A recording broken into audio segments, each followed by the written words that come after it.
Romanos 8, temos falado sobre o sofrimento no último domingo, e falamos sobre os gemidos que nós temos, o gemido da criação, o gemido do Espírito Santo, os sofrimentos que nos acometem enquanto nós aguardamos com esperança a manifestação da glória de Deus. E vimos pela palavra que, enquanto sofremos, nós temos dois grandes remédios, que é a esperança e que é a oração. Terminamos, então, na semana passada, com essa esperança na glória de Deus, com os nossos olhos voltados para a eternidade, no momento em que todas as coisas que hoje nos cercam e que nos oprimem, tanto sofrimento, tanta angústia, tanta ansiedade, tudo vai passar. Tudo vai passar, porque tudo isso é daqui, e nós não somos daqui, e a nossa esperança não está aqui, a nossa esperança está na glória com o Senhor. E Paulo vai nos levar um pouco além, a partir dos próximos versículos, e ele vai falar para nós sobre o bem de Deus.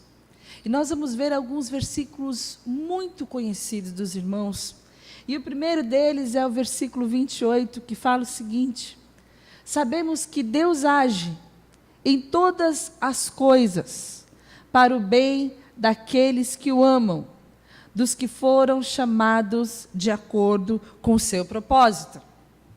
E esse versículo, irmãos, é muito conhecido.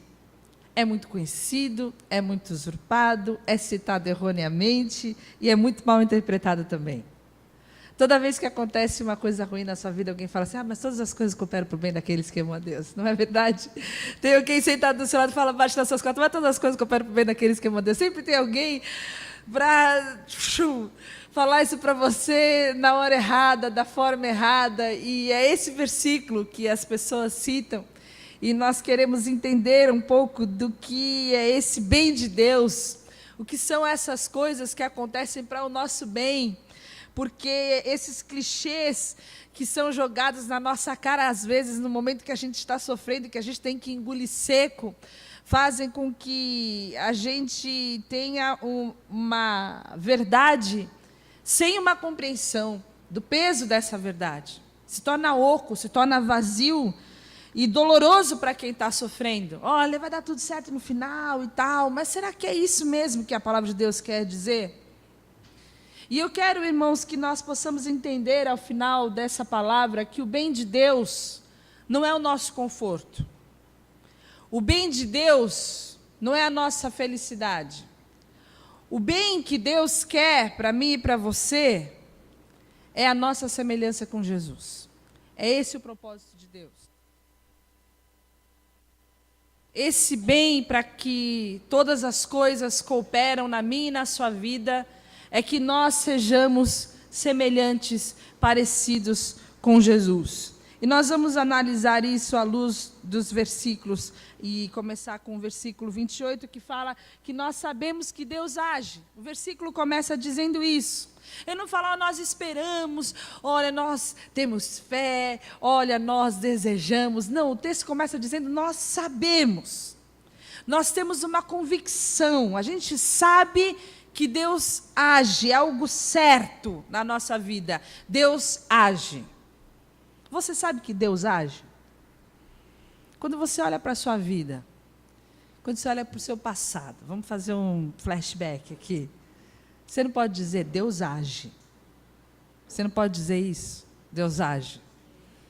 Você não pode falar assim: eu sei que Deus age. Eu estou lembrando aqui, Deus age. Deus agiu. Você pode dizer hoje: Deus age. Nós sabemos. Nós estamos hoje aqui com essa convicção que nós podemos nos render, que Ele é tudo o que nós precisamos, porque nós sabemos que o nosso Deus é um Deus que age. Existiram algumas situações difíceis na nossa vida que a gente fala: foi Deus.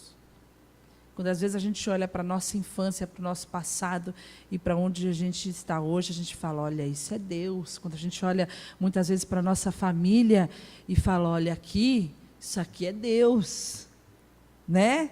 Tem gente que olha para o emprego e fala, olha, isso aqui é Deus agindo, é Deus que age. Nós sabemos que Deus age.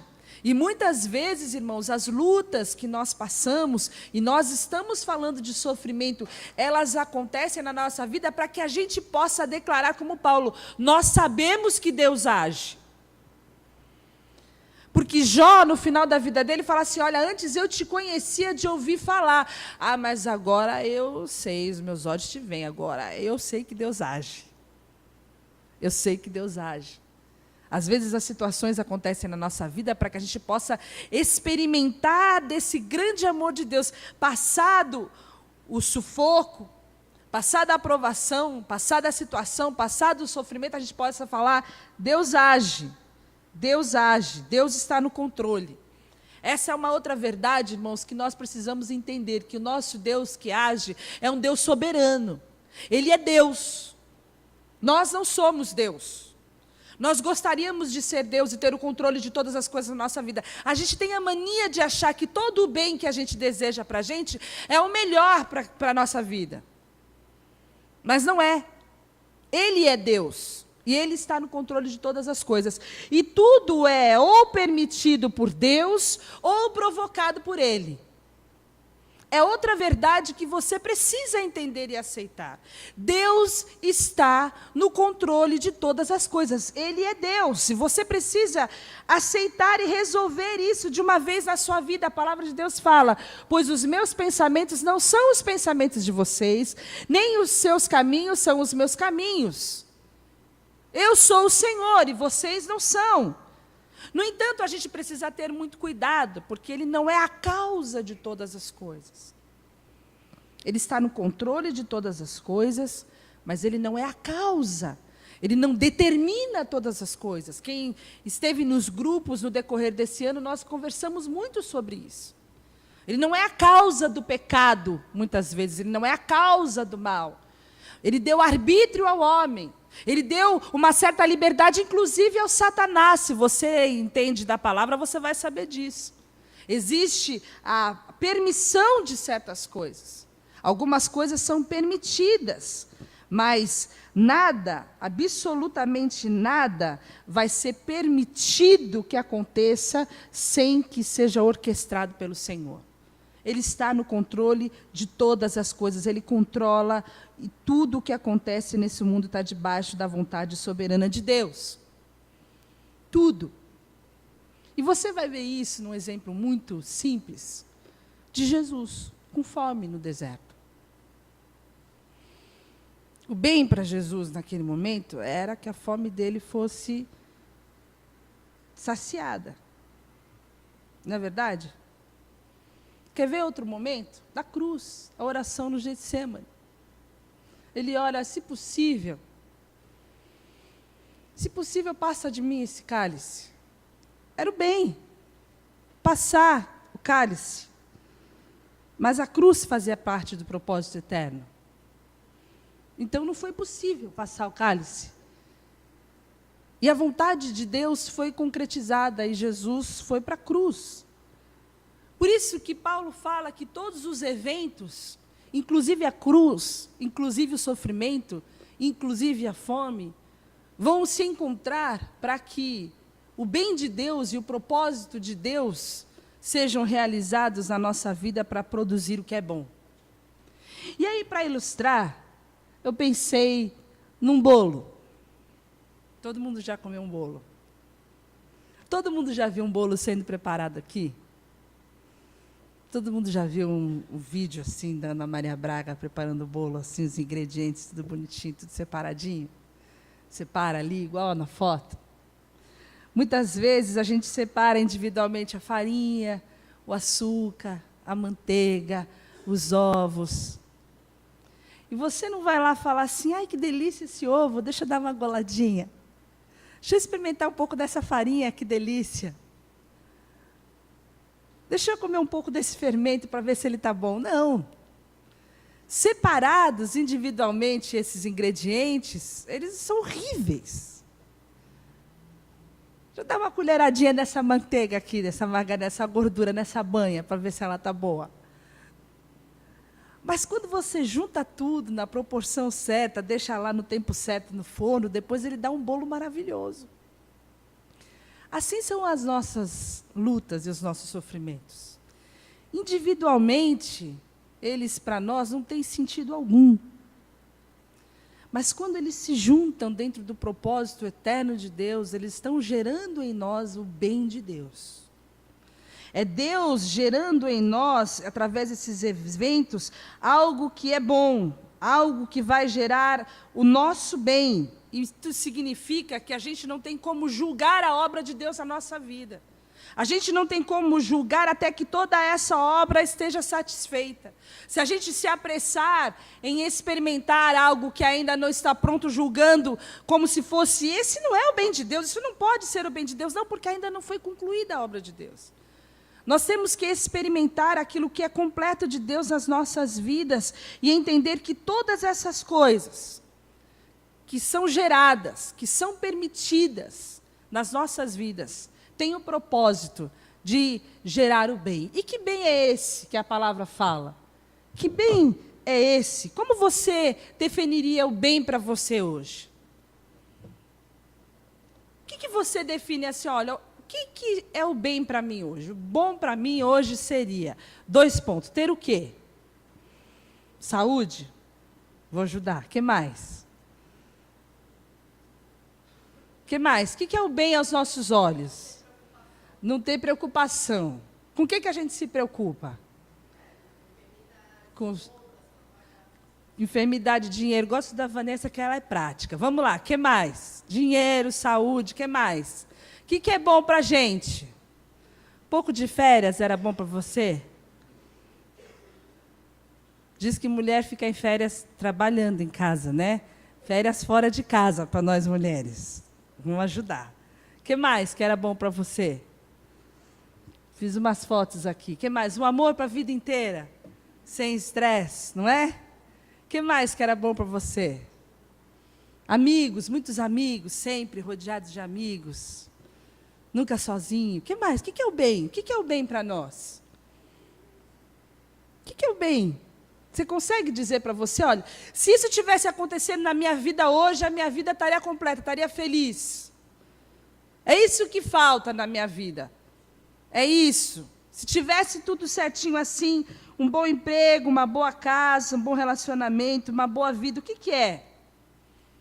Nós julgamos algumas coisas para nós, e às vezes nós colocamos a nossa alegria e a nossa felicidade em algumas coisas que nós julgamos que isso seria o bem para nós. É a nossa visão do que seria o bom para nós. E às vezes seria mesmo. Às vezes a nossa vontade combina com a vontade de Deus, mas nem sempre. Eclesiastes fala o seguinte: pois quem sabe o que é bom para o homem? Nos poucos dias de sua vida vazia, em que ele passa como uma sombra, quem poderá lhe contar o que acontecerá debaixo do sol, depois que ele partir? Quem é que sabe? Será que eu e você poderíamos definir o que é o bom para nós? Deus sabe, irmãos. Deus sabe o que é o bem. Ele está pronto para gerar o que é o bom para nós. E Ele está dizendo que todas as coisas que têm acontecido nas nossas vidas estão gerando algo bom, completo. Vai concluir a obra dele nas nossas vidas. Só que o bom de Deus não quer dizer conforto. O bom de Deus não quer dizer felicidade. O bom de Deus quer dizer que nós estamos sendo gerados à imagem e semelhança de Cristo. Pode ser que nós estejamos experimentando um pouco de farinha agora, que é um ingrediente desagradável. Pode ser que a gente precise um pouco de compaixão na vida. Que somos pessoas insensíveis, indiferentes, e Deus vai gerar em nós um pouco de compaixão. Como é que Deus vai gerar compaixão? Ele vai fazer com que você tenha que experimentar determinadas situações, para que quando alguém passe por aquela situação, você possa se compadecer daquela pessoa. Porque você não era alguém cheio de compaixão. Você precisa ser semelhante a Jesus. E Ele vai fazer com que você seja. Porque esse é o bem de Deus. Que nós sejamos semelhantes a Jesus. E isso são lições que nós precisamos aprender. Ele vai fazer com que todas as coisas cooperem para o bem daqueles que amam a Deus e daqueles que são chamados segundo o seu propósito. E amar a Deus, irmãos, é o resumo de toda a nossa relação com Deus. O amor a Deus é o resumo da relação que Deus deseja com os seus filhos. É o amor de Deus que reflete em nós. O amor que nós temos por Deus é o amor que vem dele, porque em nós mesmos, nós não somos capazes de amar ao Senhor. É o amor que ele coloca em nós. Esse amor nos leva a obedecer os seus mandamentos. Se nós o amarmos de todo o coração, de toda a alma, de toda a mente, de toda a força, então nós vamos amar uns aos outros também. E quando nós amamos uns aos outros, o mundo vê e o mundo crê. A base de toda a relação nossa com Deus é o amor. Mas não é só o amor. Não é só o amor. O outro lado da moeda, na nossa relação com Deus, que é o nosso Pai, é a mesma relação que nós temos com os nossos filhos, irmãos. Nós os amamos. Mas nós também temos um propósito para eles, e nós dependemos de que essa relação seja uma relação de obediência. E Jesus fala, olha, a palavra fala, aqueles que são foram chamados segundo o seu propósito. E nesse momento é importante a gente entender que Deus não se adapta ou modifica o seu propósito para nos abençoar. Ele não vai adaptar o propósito dele de acordo com a minha vontade, de acordo com a sua vontade. O propósito de Deus vem antes. Vem antes dos meus e dos seus desejos. É o nosso bem que fica subordinado ao propósito de Deus. O que Deus deseja para mim e para você está subordinado a esse propósito de Deus. É nesse momento, então, que quando Jesus estava lá no deserto e sentiu fome, e ele podia transformar aquelas pedras em pães, e ele foi tentado a usar todo o poder que ele tinha para transformar aquelas pedras em pães. E ele abre mão de usar o seu poder, porque Filipenses fala que ele abdicou do seu poder. Ele não usou o poder que ele tinha em favor dele mesmo. Então, o bem de Jesus estava subordinado ao propósito supremo de Deus. Nesse momento, kenosis, o esvaziamento de Deus, fazia parte de um propósito muito superior à fome dele. A fome que Jesus tinha lá no deserto fazia parte do bem de Deus. E muitas vezes nós precisamos entender que os sofrimentos que nós passamos tem esse propósito de algo que está sendo gerado, muito superior, muito além, que Deus tem em seus planos, que vai concluir o seu propósito. E quando nós nos submetemos, nós vencemos. Propósito significa isso, algo que está definido antes. E que propósito é esse? Qual é o propósito que Deus tem para mim, para você me salvar? O propósito que Deus tem para mim, para você é que a gente vá para o céu. Que a gente aceite Jesus e vá para o céu. Esse é o propósito de Deus. Se fosse esse, a gente aceitava Jesus e morria. Propósito 100% cumprido. Não é esse. O versículo seguinte fala: pois aqueles que de antemão conheceu, também os predestinou para serem conformes à imagem de seu Filho, a fim de que ele seja o primogênito entre muitos irmãos. Deus tem um propósito para nós. O bem de Deus acontece quando todas as coisas cooperam para que eu e você sejamos semelhantes a Jesus. Para que eu e você tenhamos uma relação de família. Para que eu e você sejamos como o nosso irmão mais velho, que é Jesus Cristo. Eu e você que fomos escolhidos, eu e você que fomos predestinados, como nós vamos ver no próximo versículo. Esse é o propósito eterno de Deus. Isso foi determinado antes da fundação do mundo. O propósito de Deus não é que as nossas necessidades sejam satisfeitas. O propósito de Deus não é o propósito primeiro de Deus que você seja por cabeça e não por cauda. Desculpa, mas não é isso. Pode ser que você tenha que ser cauda a vida inteira a fim de você ser semelhante a Jesus. A gente não sabe. Pode ser que, sendo cabeça, você possa expressar muito mais a glória de Deus. A gente não sabe. Mas a gente sabe que o propósito de Deus é que você seja semelhante a Jesus. E eu estava pensando nisso enquanto eu estava lendo esse versículo ontem à noite. Que o mundo precisa de pessoas semelhantes a Jesus. Nós vivemos um momento onde o mundo precisa de menos ódio, de menos ressentimento, irmãos. De menos preconceito, de mais amor. De mais braços estendidos, de mais abraços, de mais beijo. De mais atenção, de mais olhos nos olhos, de mais tempo gasto. De mais troca de ideias, de mais tempo sentado à mesa. De menos oportunismo. De mais verdade, de mais relacionamentos sinceros. O mundo precisa de pessoas que estejam dispostas a andar a segunda milha, a terceira milha. O mundo precisa de pessoas que estejam dispostas a dar outra face. O mundo precisa de pessoas que sejam compadecidas, que estejam dispostas a fazer uma oração, que creiam na cura. E estejam dispostas a falar, eu vou orar por você, crendo que você vai ser curado. Ao invés de falar, eu tenho aqui uma Novalgina. O mundo precisa de pessoas semelhantes a Jesus. Que tenham uma palavra de fé. Que tenham uma palavra de esperança. O mundo precisa que eu e você sejamos sal da terra e luz do mundo. O mundo precisa que o propósito de Deus seja cumprido. Onde você está plantado, precisa que você seja semelhante a Jesus. A nossa família precisa que a gente seja mais parecido com Jesus. A nossa família precisa que a gente tenha menos ódio, que a gente tenha mais domínio próprio, que a gente tenha menos ira e a gente tenha mais amor e a gente tenha mais paz. A gente tenha mais transcendência, que a gente seja menos indiferente, que a gente seja menos insensível, que a gente seja menos egoísta, que a gente seja menos amante de si mesmo. Nós precisamos ser mais parecidos com Jesus. É para isso que nós fomos chamados. É para isso que a igreja foi chamada. Essa é a principal missão da igreja. Que Cristo seja glorificado através da minha e da sua vida, quando nós possamos espalhar o amor de Deus no mundo através de pequenas atitudes. Onde não vou ser eu glorificada. Pô, Elise é gente boa. Mas as pessoas vejam Cristo em mim. E saibam que é Cristo em mim que faz com que todas as coisas sejam diferentes.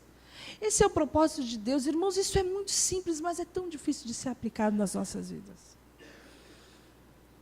Existe um poder tão grandioso de transformar o mundo, de transformar as relações, de transformar os ambientes, de transformar os ódios, os ressentimentos, as mágoas, as maledicências em amor, em paz, em reconciliação. Quando nós formos pessoas semelhantes a Jesus, em trocar a morte pela vida. O mundo precisa de Jesus. E nós somos os agentes de Cristo na terra. Nós somos os pequenos cristos. Nós somos os cristãos. Nós somos o corpo de Cristo. Nós somos aqueles que deveríamos expressar, espelhar Cristo. Termos essa compaixão. É isso que 2 Coríntios fala. Nós, com a face descoberta, contemplamos a glória do Senhor, segundo a sua imagem, estamos sendo transformados com glória cada vez maior, a qual vem do Senhor, que é o seu Espírito. Nós contemplamos a glória do Senhor. Nós vamos contemplando essa glória. Existe uma outra versão que fala que como um espelho. E se nós vamos contemplando como um espelho, nós vamos contemplando e nós vamos refletindo. Enquanto nós vamos contemplando, nós vamos refletindo. Nós precisamos ter essa consciência, irmãos, do motivo pelo qual nós somos chamados. Existe um bem de Deus. Nós não fomos chamados para vir à reunião de domingo de manhã ou de noite. Nós não fomos chamados só para sermos salvos. Nós somos chamados para sermos transformados, mas fomos chamados para sermos agentes transformadores. A bênção não é para ser retida em mim, é para que eu possa expandir e abençoar outras pessoas também.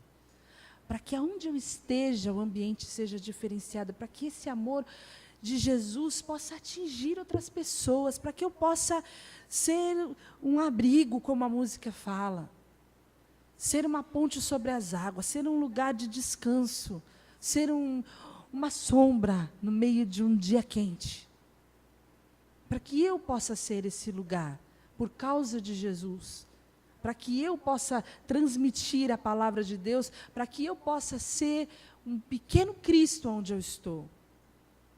Essa é a grande mensagem do Evangelho. Que Cristo está na terra através da sua igreja, através de mim e de você. E nós só negamos essa verdade. Quantas vezes a nossa palavra é uma palavra igual à do mundo? A nossa voz é uma voz de ódio, a nossa voz é uma voz de ressentimento, a nossa voz é uma voz que engrossa a voz do mundo contra a corrupção, uma voz, não é uma voz de amor, não é uma voz de esperança, não é uma voz de fé. Nós estamos aqui para fazer a diferença, irmãos. Esse é o propósito de Deus. E Deus vai concluir a sua obra nas nossas vidas. O versículo 30, eu vou concluir, fala que aos que predestinou também os chamou, e aos que chamou também justificou, e aos que justificou também glorificou. E esse é o motivo pelo qual o Romanos 28 começa dizendo que nós sabemos, que nós temos certeza. Porque essa reação em cadeia da salvação começa no céu e termina no céu. Não depende de mim nem de você. A nossa salvação, a obra completa de Deus, o propósito eterno de Deus, começa lá no céu, em Deus, quando Ele um dia nos predestinou, e termina no céu, quando Ele um dia vai nos glorificar. Ele é o responsável 100% pela nossa salvação. Está na mão dEle. Por isso que Ele falou, ninguém vai tirar da minha mão. A Elise tenta descer todo dia, mas ela está segura aqui na minha mão. Ela pronta, ela escorrega, mas ela está segura aqui na minha mão. Começou lá no céu e é concluída lá no céu a nossa salvação. Por isso que nós sabemos, nós temos certeza que toda a obra, ela é completa em Cristo. A primeira coisa é que Ele nos escolheu. Ele nos predestinou. Essa palavra, ela assusta tantas pessoas, mas ela é bíblica, irmão. Ele nos deu um destino, antes mesmo da gente ter nascido. A palavra fala, antes de formá-lo, no ventre eu o escolhi, antes de você nascer, eu o separei, eu o designei, no caso Jeremias, profeta às nações, mas Ele nos escolheu, antes da criação do mundo, Efésios 1:4 fala, para nós sermos santos e irrepreensíveis em sua presença. Nós estamos aqui, não foi você que escolheu estar aqui. Foi Deus que escolheu você, predestinou você, deu um destino para você de antemão. Ele nos escolheu para nós sermos dele. Em segundo lugar, Ele nos chama. Aí você fala, poxa, mas a Bíblia está escrito que aqueles que vêm a mim, de maneira nenhuma lançarei fora. Mas também está escrito, Jesus também fala que ninguém pode vir a mim se o Pai que me enviou não o atrair. Ele não vai nos lançar fora porque é Ele quem nos atrai. É Ele quem nos chama. Nós só estamos aqui, nós só viemos até o Senhor, nós só cremos em algum momento em Cristo, em toda a sua obra, porque Ele gerou essa fé. A fé é dom de Deus. A fé é um dom de Deus, a gente não escolhe crer. Ele concede essa fé em nós. Em 1 Coríntios 12:3 fala, ninguém pode dizer Jesus é o Senhor, a não ser pelo Espírito Santo. Isso é uma obra de Deus nas nossas vidas. Isso os teólogos vão dizer que é o chamado eficaz. E Atos fala que os gentios, quando ouviram a palavra de Deus, ouvindo isso, que é o contexto de Atos 13, alegravam-se e glorificavam a palavra do Senhor, e creram todos quanto haviam sido destinados para a vida eterna. Quantos creram? Os que estavam destinados, os que foram escolhidos. Creram os que foram chamados. Creram aqueles que foram escolhidos pelo Senhor, ou eleitos, como você pode chamar. Foram os que creram, é o que a palavra de Deus fala, são vários versículos. O que isso muda para nós? Não, mas eu creio diferente. Eu não creio nisso aí, eu creio que fui eu que escolhi. Amém, você crê, amém, é isso que importa. Se você crê, e você crê, e a palavra fala que você foi escolhido, que você foi chamado, o que importa é que você, dentro da economia de Deus, tem um lugar especial. E que se você está aqui hoje, a palavra de Deus fala que você também foi purificado. E nós vimos juntos que Deus os justifica de todo pecado. Que não tem nenhuma condenação para aqueles que estão em Cristo Jesus. Que todos os nossos débitos foram zerados. E que nós temos em nossa conta todas as gloriosas riquezas de Cristo Jesus. Ele nos declara justo. E a obra vai ser completa. Porque Filipenses 1,6 fala: estou convencido de que aquele que começou a boa obra em vocês vai completá-la até o dia de Cristo. Ele vai nos glorificar. Aliás, o texto fala que ele já nos glorificou. Isso é tão certo, é tão absoluto para Deus, que ele já colocou até no passado. Ele nos glorificou. Em 1 Pedro 5,10 fala que o Deus de toda graça, que nos chamou para a sua glória eterna em Cristo Jesus, depois de terem sofrido durante um pouco de tempo, os restaurará, os confirmará, lhes dará forças e os porá sobre firmes alicerces. E às vezes é nesse momento que nós estamos vivendo, irmãos. Sofrendo durante um pouco de tempo. Porque nós estamos nesse mundo. E Jesus falou: olha, no mundo vocês vão ter aflições. No mundo vocês vão ter dificuldades, mas vocês precisam crer em mim, eu venci o mundo. Nós estamos vivendo um momento em que nós precisamos confiar no amor de Deus. Nós precisamos confiar na soberania de Deus. Nós precisamos confiar que nós estamos vivendo dentro de um plano e um propósito eterno em que Deus está formando Cristo em nós. E nós precisamos checar o que de Cristo nós já temos. E quais são as características de Cristo que precisam ser formadas em nós ainda. Quão desfigurado que está o nosso eu, que está o nosso caráter. Quanta carne que ainda existe em nós, porque aqueles que vivem na carne não podem agradar a Deus. Porque enquanto nós estivermos passando por essa lapidação, nós ainda vamos ter um grande percurso diante de Deus. Mas todas as coisas cooperam para esse bem, para que nós sejamos semelhantes a Cristo, para que nós sejamos formados à imagem de Cristo, para que dentro desse propósito eterno de Deus nós sejamos justificados, nós sejamos glorificados. Pode ser que nós hoje não possamos compreender o sofrimento que a gente passa, mas a gente precisa descansar em Deus, que dentro do seu plano perfeito nos escolheu, nos chamou, nos justificou. E esse amor tão grande, irmãos, tão grande de Deus, tem nos sustentado a cada dia. Quando a gente olha para o passado, a gente vê quão grandes coisas Deus tem feito nas nossas vidas. Quantos milagres Deus fez nas nossas vidas. Quanto sustento Deus trouxe para as nossas vidas.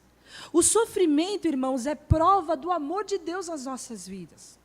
Nós precisamos sempre ter em mente que para cada necessidade Deus teve uma provisão. Para cada choro, Deus teve um conforto. Para cada angústia, o Espírito Santo esteve presente para nos trazer alegria, para trazer a paz para as nossas vidas. Muitas vezes foi um irmão que nos estendeu a mão, que revelou o amor de Deus. E cada vez que nós lembramos no passado, isso deve trazer força para que nos ajude a enfrentar os embates do futuro. Porque enquanto nós estamos nesse mundo, nós temos aflição, mas nós temos que olhar para o futuro e esperar em Deus e na esperança da glória, nessa certeza de que um dia nós vamos ser glorificados e que todas as coisas que estão acontecendo nas nossas vidas cooperam para o nosso bem, cooperam para que o propósito de Deus seja formado em nós, o caráter de Cristo em nós, e seja também formado o propósito de Deus através de nós, irmãos. Através de nós. Você tem sido um elemento transformador onde você está? Você tem feito diferença onde você está? Você tem sido luz onde você está? Você tem sido parecido com Jesus? Você tem cumprido o propósito para o qual você foi chamado? É por isso que nós estamos aqui, para santificar o mundo, para espalhar Cristo, para espalhar o amor. Porque quando nós nos amarmos, o mundo vai crer. Que Deus nos ajude, irmãos, para nós confiarmos, para nós descansarmos em Deus, para nós termos fé nesse Deus que não falha, para nós entendermos o motivo, às vezes, de tanto sofrimento que nós passamos, para nós compreendermos que Deus tem um bem maior para as nossas vidas, mas nós também termos um compromisso de sermos mudados e transformados, abrirmos as nossas vidas à ação do Espírito Santo de Deus, para sermos formados à imagem de Cristo, porque esse é o propósito de Deus, em nome de Jesus. Amém? Senhor, nós te agradecemos pela tua palavra. Pedimos, ó Deus, que o Espírito Santo possa gerar e transformar isso em verdade em nossos corações.